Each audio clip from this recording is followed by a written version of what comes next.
wind your way downriver towards the outskirts of St. Paul, you may begin to notice some rock outcrops above the water, particularly in the forest along the country road that parallels the river.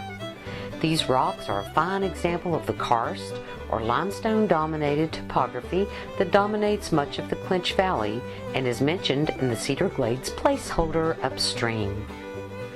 Karst landscapes harbor a variety of fascinating natural features, including caves, sinkholes, springs, and sinking streams that are formed on rocks composed of calcium carbonate. Although it can be difficult to imagine today, this entire landscape formed millions of years ago when the eastern part of the United States was covered by a shallow tropical sea. Many different organisms lived in this sea that eventually died and sank to the seafloor. Limestone is made mostly of calcium carbonate from the discarded shells of these long-dead organisms and will easily dissolve in the presence of acidic rainwater that falls and percolates through the soil.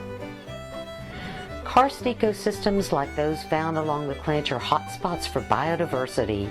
For example, there are over 400 aquatic and 900 terrestrial animal species that make their home in cave and groundwater habitats in the contiguous United States and Canada.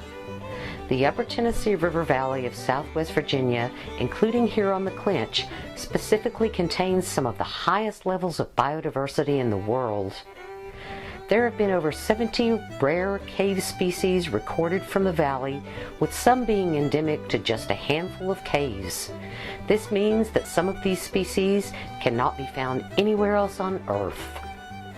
Many of these karst-dwelling species have remarkable adaptations to life below ground, including a reduction or loss of eyes and pigmentation. With this amount of rare species, conserving the karst ecosystem becomes highly important, especially with respect to keeping the water that eventually flows into these underground habitats clean. As you travel through the Clinch, consider this wealth of biodiversity that surrounds you, most of which lies completely out of sight.